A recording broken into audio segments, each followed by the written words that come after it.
আসসালামু আলাইকুম everyone, hope you are doing fine. একটা কথা কি জানেন, সৃষ্টিকর্তা মাঝে মাঝে আমাদের ভাগ্যকে এমন ভাবে পরিকল্পিত করে সৃষ্টি করে যে প্রত্যেকটা নিয়তি নিয়তি আপনি চিন্তা করবেন যে মানুষ মানুষের কাছে হারায় দেবে। প্রত্যেকটা নিয়তিতে আপনি দেখবেন যে আল্লাহ তাআলা কোনো না কোনো মানুষের কাছে আপনারা হেরে রেখে দিচ্ছে। আপনি হেরে যাচ্ছেন, কিন্তু আপনি জানেন যে আপনি 100% ঠিক, আপনি জানেন আপনি 100% রাইট, আপনার সাথে এটা হওয়ার কথা ছিল না, কিন্তু আপনার ভাগ্যের কাছে আপনি হেরে গেছেন। ভাগ্যের কাছে ভাগ্য আপনাকে এমন এমন গোল দিছে যে গোলগুলো আসলে আপনি যে লাইফে চানই নাই। আমি আমার কথা বলি ভাই, শুনেন, আমি আমার লাইফে এত কিছু চাই নাই। বিশ্বাস করেন, আমি এখনো বলতেছি, উপরে আকাশটা, নিচে আমি। আমি আল্লাহর কাছে এত কিছু চাই নাই যে আমার জামাই সরকারি চাকরি করবে, আমার ২-৩টা বাচ্চা থাকবে, আমার এমন জীবনযাপন হবে। এটা আমি সৃষ্টিকর্তার কাছে চাইই নাই। কিন্তু সৃষ্টিকর্তা আমাকে যাই দিছে, মানে তার জন্য আমি কখনো প্রস্তুত ছিলাম না। আমি যে লাইফটা চাই সেটা কি জানেন? আমি এরকম একটা লাইফ চাই যে ডাল দিয়ে ভাত খেলেও এটলিস্ট শান্তিতে ঘুমানো যায়। ডাল দিয়ে ভাত খান, তবুও যে আপনি রাত্রের ঘুমটা শান্তি দিতে পারেন। কিন্তু আপনি খাইলেন বিরিয়ানি, কিন্তু আপনার বুকের ভিতরে ধাউ, ধাউ করে আগুন জ্বলতেছে। মানে চোখ দিয়ে পানি পড়তেছে। আপনি আপনার মাথা ফেটে যাচ্ছে যন্ত্রণায়। আপনি না পারতেছেন কাউরে বলতে, না পারতেছেন সহ্য করতে। না আল্লাহ তাআলা সৃষ্টিকর্তা তাদের বিচার করতেছে। আপনি দেখতেছেন যে বিনা কারণে আপনার হেনস্থা করতেছে, বিনা কারণে আপনি অপদস্থ হচ্ছেন। কিন্তু ওই যে সৃষ্টিকর্তা আপনারা হারিয়ে রাখছে, আপনি ওইসব মানুষের কাছে হেরে যাবেন, এমনভাবে পরিকল্পনা করে আপনার ভাগ্যটা সৃষ্টি করছে। বিশ্বাস করেন, আমার লাইফে আমি এরকম স্বামীও চাই নাই, এমন পরিবারও চাই নাই, বা এত কিছু যে আমার সাথে হইতেছে এগুলোও চাই নাই। কিন্তু আফসোস করি কোনটা নিয়ে জানেন? আফসোস করি তখন যে সেম সমস্যাটা বা তার চেয়ে জঘন্যভাবে বাচ্চারা ফেস করে। আমি দেখছি আমার ছোট বাচ্চাটা যেদিন নিউমোনিয়া ধরা পড়ে, প্রথমত ওর অপারেশন থিয়েটারে আমি একা, ওর জন্য লেবার রুমে শুধু আমি একা ছিলাম, আর রাহা ছিল, আমার বড় ছেলেটা বরিশাল ছিল, আমি চিটাগাং ডেলিভারি করতে গেছি। তো দ্বিতীয়ত হলো, আমার ছেলেটা যেদিন নিউমোনিয়া ধরা পড়ছে, তো আমি হসপিটাল থেকে হসপিটাল, এই হসপিটাল থেকে ওই হসপিটাল, পাগলের মতন যখন অন্য কারো সাহায্য নিয়ে খুঁজতেছি, যদিও সে আমার ফ্যামিলি মেম্বার না, সে আমার কাছের কেউ না, তার সাথে আমার রক্তের কোনো সম্পর্ক নাই, তখন বাচ্চার বাবার থেকে বা তার পরিবারের থেকে কোনো হেল্প পাই নাই।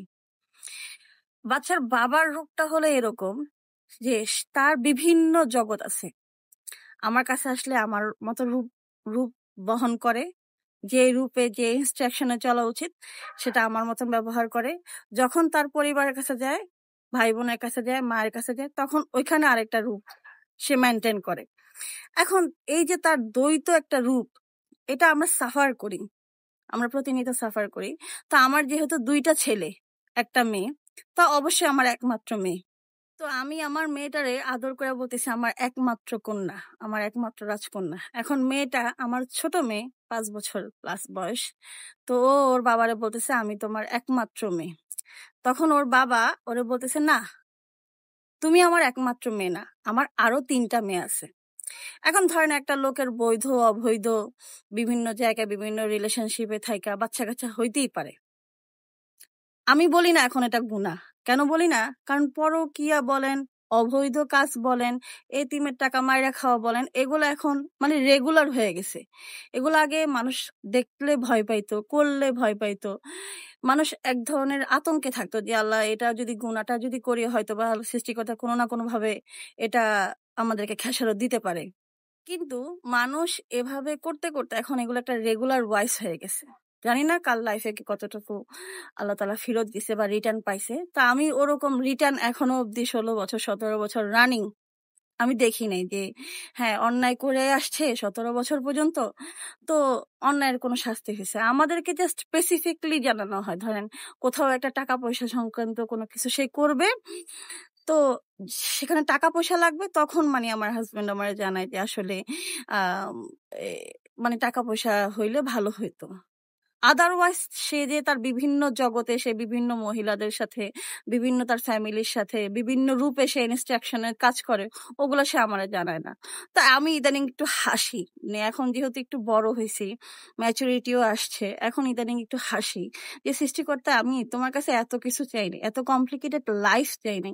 আমার ছোট করে যদি একটা রিক্সাওয়ালার কাছে আল্লাহ যদি কোনো রকমের জুটাই দিত, অ্যাটলিস্ট ওই মানুষটা পরিষ্কার মনের মানুষ হইতো, ওই মানুষটা সৎ হইতো, ওই মানুষটা চরিত্রবান মানুষ হইতো, তাহলে আমি ওর সাথে হয়তো বা ডাল ভাত দিয়ে খাইয়া লাইফটা পার করে দিতে পারতাম। আমার বাচ্চাগুলা বাবার আনন্দ পাইতো, আমার বাচ্চাগুলা বাবার সুখ পাইতো। তো আমার মেয়ে যখন বলছে যে আমি তোমার একমাত্র মেয়ে, তো ও বলতেছে কি পাট করে ওর মুখের উপরে বলেছে, 1 সেকেন্ড সময়ও নেয় নাই, যে তুমি ছাড়া আমার আরো 3টা মেয়ে আছে। তো এখন একটা লোকের অবৈধ বাচ্চা থাকতেই পারে। আবার আমি আমার লাইফে অনেকটা অভিজ্ঞতাও নিছি, যে এটা যে নিজের বাচ্চা থেকে অন্যের বাচ্চার আবার বেশি আদর সোহাগ পাওয়া হয়। মানে নিজের বাচ্চার খবর নাই, মানে মানুষ বলে না যে মায়ের পেটের ভাইয়ের খবর নাই, শালারে নিয়ে গুলগুলা খায়। তো এমন একটা সিচুয়েশন আমার। নিজের বাচ্চা, তার ওরসজাত বাচ্চার খবর নাই। ওই ওরসজাত বাচ্চা নিউমোনিয়ায় হাসপাতাল, এই হাসপাতাল থেকে ওই হাসপাতালে দৌড়াদৌড়ি করতেছি, আর সে তার ভাইয়ের বোর ডিভোর্স, সরি সিজার হচ্ছে, ওই সিজারে কেমন হয়েছে না হয়েছে, মানে ভাইয়ের ছেলের জন্য সারা রাত ঘুমায় নাই, ব্যাকুল ছটফট ছটফট করছে। তা আমি এগুলো আমি দেখি ইদানিং কালে, আমার মানে আমি অনেক কিছু অবজার্ভ করি, আমার বাচ্চারাও করে। তা আমি আল্লাহ তাআলা এটা বলি, যে বাবার কাছে তার সন্তানের কোনো প্রায়োরিটি নাই, তার যদি ভাইয়ের বোনের বাচ্চার প্রায়োরিটি বেশি হয়, তার যদি অবৈধ বাচ্চার প্রায়োরিটি বেশি হয়, তাহলে আল্লাহ তাআলা তাদেরকে ওইদিকে ডাইভার্ট করে না কেন? এটা আমার প্রশ্ন, জনগণের কাছে একটা প্রশ্ন, সৃষ্টিকর্তার কাছেও এই প্রশ্ন, যে যদি তার কাছে ওরা বেশি আপন হয়, রক্তের হয়, ওরা যদি বেশি হয়, ওরসজাত সন্তানের যদি কোনো প্রায়োরিটি না হয়, তাহলে তাদের কাছে ডাইভার্ট করে না কেন? কেন যে মানুষটা এক্সিস্ট করে না, যে মানুষটা ওই মানুষটার কাছে কোনো অধিকার রাখতে পারে না, যে মানুষটা ওই মানুষটার কাছে কোনো ভালোবাসার অধিকার নাই, তাইলে তার কাছে দিয়ে রাখতেছে কেন? এটা আমি সৃষ্টিকর্তার কাছে, এটা আমার একটা প্রশ্ন। দ্বিতীয় প্রশ্ন হইল, যেহেতু রক্তের এত টান, তার কাছেই থাকুক। ধরেন আমাদেরকে জিজ্ঞাসা করে, আমাদেরকে জানার অতটুকু, মানে তার ফ্যামিলির বিয়ে হোক, শাদী হোক, হাঙ্গা হোক, ওই তারা ঈদে চাঁদে খাওয়ার পর খাবে, এত খাবার থাকবে, মানে বেতন পাক বোনাস পাক সব নিয়ে বাড়ি চলে যাবে। তো খাওয়ার পর মানে যে এটো খাবারটা থাকে, ওই এটো খাবারগুলো আমার বাচ্চাদেরকে খাইতে দেয়। তো এটা আসলে বছরের পর বছরই চলতেছে। তো সৃষ্টিকর্তারা আমি দেখলাম যে আসলে সৃষ্টিকর্তা এটারও কোনো বিচার করে না, মানে এই যে পাপ করতেই আছে, মানে অবিরাম করতেছে, এগুলো আসলে এখন নর্মাল ওয়েস হয়ে গেছে। আচ্ছা, দ্বিতীয়ত হলো, যেহেতু রক্তের এত টান, তাহলে ওইদিকে কেন রাখে না? আপনি চিন্তা করে দেখেন, আপনার হাজবেন্ড থাকা সত্ত্বেও আপনি যদি অন্য একটা পরপুরুষের সাহায্য নিয়ে আপনার চলতে হয়, বাবা থাকা সত্ত্বেও সে আসলে একটা দারোয়ানের মতন বিহেভ করে, আপনি একটা ওয়াইফ, আপনি একটা বিপদে পড়ছেন, সে কখনোই আপনার পাশে থাকে না। সে থাকে ভাইয়ের বউয়ের পাশে, সে থাকে বেগানা নারীর পাশে, সে থাকে অন্য নারীর প্রতি আসক্ত। তো তখন ওইসব স্বামী রাখার কি আসলে খুব বেশি একটা ইম্পর্টেন্ট লাইফে? একটা আমাদের সমাজটা খুব কুৎসিত একটা সমাজ, জানেন? আমাদের সমাজে ডিভোর্সি নারী এরে ওরকম প্রায়োরিটি দেওয়া হয় না। একটা ডিভোর্সি পুরুষের যে প্রায়োরিটি পায়, একটা ডিভোর্সি নারী কিন্তু ওই প্রায়োরিটিটা পায় না। ডিভোর্সের নারীর সবচেয়ে বড় দোষ হলো সে ডিভোর্স হয়েছে, এটাই সবচেয়ে বড় দোষ। তাহলে এই ধরনের বিচারটা আসলে কে করবে? মানে কার করা উচিত? আমি আমি এটা মনে করি, আমার ছোট মাথায় এতটুকুই কুলায়, আমি বই পুস্তক পড়া বা কোরআন শরীফ পড়া যতটুকু শিখছি বা বুঝছি, যে যার কাছে যার প্রায়োরিটি আছে আল্লাহ তাআলা যেন তার কাছে তারে রাখে। কারণ জীবন তো আল্লাহ তাআলা একটাই দিছে, জীবন তো পুনর্জন্ম বলেন, পরের জন্ম বলেন, আগের জন্ম বলেন, এত কিছু তো আর হয় না, জীবন একটাই। এই জীবনটা শেষ হওয়ার পরে যদি কোনো কিছু থাকে, সেটা হলো কেয়ামত। কেয়ামতে শুধু আপনার দোষ গুণ ভুল ত্রুটি করছেন, ওটার উপরে আপনার জাস্টিফাই করে আপনার আসলে কোথায় দিবে সেটার একটা বিচার আচার হয়। এখন জীবন যেহেতু একটাই, এক জীবনে মানুষ কতটা যন্ত্রণা ভোগ করতে পারে আপনি চিন্তা করে দেখেন। একটা মহিলার হাজবেন্ড আছে, কিন্তু হাজবেন্ড থাকা সত্ত্বেও এই হাজবেন্ডের মতো মানে কোনো আচরণ না, হইলো কি মানে অন্য নারীর স্বামী, ধরেন আপনার ভাইয়ের বউর স্বামী নিয়ে আপনি সংসার করলে যেরকম মানে সে কোনো ধরাছোঁয়ার বাহিরে, সে কখনো সামনে আসবে না, সে আড়াল থেকে করবে, সে শুধু আপনার প্রয়োজনে ব্যবহার করবে।